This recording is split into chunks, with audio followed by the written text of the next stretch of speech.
ಆಜ್ಞಾಚಕ್ರದ ಸ್ಪರ್ಶ ಸ್ಪಷ್ಟತೆ ನೀಡುವುದೇ ಕುಂಕುಮ. ಭಾರತೀಯ ಸಂಸ್ಕೃತಿಯಲ್ಲಿ ಕುಂಕುಮಕ್ಕೆ ಪವಿತ್ರವಾದ ಸ್ಥಾನವಿದೆ. ಅನಾದಿ ಕಾಲದಿಂದಲೂ ಮುತ್ತೈದೆಯರ 5 ಮುತ್ತುಗಳಲ್ಲಿ ಒಂದೆನಿಸಿರುವುದು ಈ ಕುಂಕುಮ. ಕುಂಕುಮವು ಆಜ್ಞಾಚಕ್ರವನ್ನು ಜಾಗೃತಗೊಳಿಸುವ ಸಾಮರ್ಥ್ಯ ಹೊಂದಿದೆ. ಇದು ನಮ್ಮ ಅಂತರ್ದೃಷ್ಟಿ, ಜ್ಞಾನ ಹಾಗೂ ಚೈತನ್ಯ ವೃದ್ಧಿಗೆ ಪ್ರಮುಖ. ದೇವರ ಮೂರ್ತಿ ಅಥವಾ ಲಿಂಗದ ಮೇಲೆ ಕುಂಕುಮವನ್ನು ಇಡುವುದು ದೈವಿಕ ಚೈತನ್ಯವನ್ನು ಸಕ್ರಿಯಗೊಳಿಸುವ ಒಂದು ತಂತ್ರ. ಆದ್ದರಿಂದಲೇ ಕುಂಕುಮವನ್ನು ಸ್ವಲ್ಪ ಸಮಯ ಗರ್ಭಗುಡಿಯಲ್ಲಿ ಇರಿಸಿ ನಂತರ ಪ್ರಸಾದದ ರೂಪದಲ್ಲಿ ವಿತರಣೆಗೆ ಇಡುತ್ತಾರೆ. ಕುಂಕುಮದ ಕೆಂಪು ಬಣ್ಣ ಶ್ರೀ ದುರ್ಗಾ, ಪಾರ್ವತಿ ಮತ್ತು ತಾಯಿ ಶಕ್ತಿಯ ಸ್ವರೂಪವನ್ನು ಪ್ರತಿನಿಧಿಸುತ್ತದೆ. ದೇವರಿಗೆ ಇದನ್ನು ಅರ್ಪಿಸುವುದು ಎಂದರೆ ನನ್ನೊಳಗಿನ ಶಕ್ತಿ, ಧೈರ್ಯ ಹಾಗೂ ಚೈತನ್ಯ ಜಾಗೃತವಾಗಲಿ ಎಂದು ಪ್ರಾರ್ಥಿಸುವುದು. ಭ್ರೂಮಧ್ಯದಲ್ಲಿ ನಮ್ಮ ದೇಹದ ಪ್ರಾಣಶಕ್ತಿಗೂಡುವ ಕೇಂದ್ರವಿದೆ.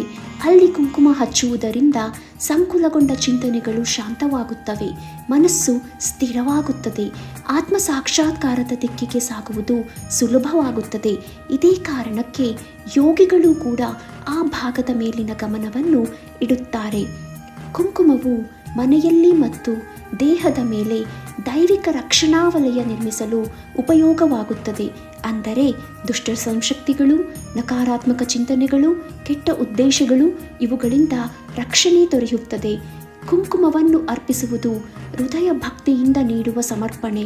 ಭಕ್ತಿಯಿಲ್ಲದ ಪೂಜೆ ಕೇವಲ ಆಚರಣೆ. ಕುಂಕುಮವು ಅದರಲ್ಲಿ ಭಾವ, ಪ್ರೀತಿ, ಶರಣಾಗತಿಯ ಬಣ್ಣ. ಕುಂಕುಮವನ್ನು ದೇವರಿಗೆ ಇಡುವುದು ಕೇವಲ ಸಂಪ್ರದಾಯವಲ್ಲ, ಅದು ನನ್ನೊಳಗಿನ ದೇವರನ್ನು ಜಾಗೃತಗೊಳಿಸುವ ಆಧ್ಯಾತ್ಮಿಕ ಕ್ರಿಯೆ. ವೈಜ್ಞಾನಿಕ ದೃಷ್ಟಿಯಲ್ಲಿ ನೋಡುವುದಾದರೆ ಕುಂಕುಮ ಹಚ್ಚುವುದರಿಂದ ಮೆದುಳಿನಲ್ಲಿ ಸೆರೋಟೋನಿನ್ ಎಂಬ ರಾಸಾಯನಿಕ ಸಮತೋಲನಕ್ಕೆ ಬರುತ್ತದೆ. ಇದರಿಂದ ಮನಸ್ಸು ಶಾಂತವಾಗಿರುತ್ತದೆ, ಆತಂಕ ಕಡಿಮೆಯಾಗುತ್ತದೆ, ನಿದ್ರೆ ಚೆನ್ನಾಗಿರುತ್ತದೆ, ಮುಖದಲ್ಲಿ ಸ್ವಾಭಾವಿಕ ಸಂತೋಷ ಕಾಣುತ್ತದೆ, ಯೋಚನೆ ಸ್ಪಷ್ಟವಾಗಿರುತ್ತದೆ.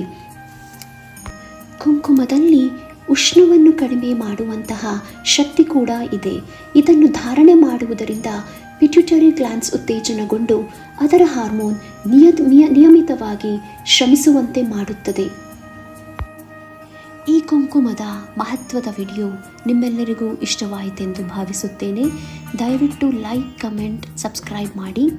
ಶ್ರುತಿ ಸ್ಪೀಕ್ಸ್, ನಂಬಿಕೆ, ಪುರಾಣ ಮತ್ತು ನಿತ್ಯ ಸತ್ಯದ ಮೂಲಕ ಪ್ರಯಾಣ. ಜೈ ಶ್ರೀ ಗುರುದೇವ ದತ್ತ.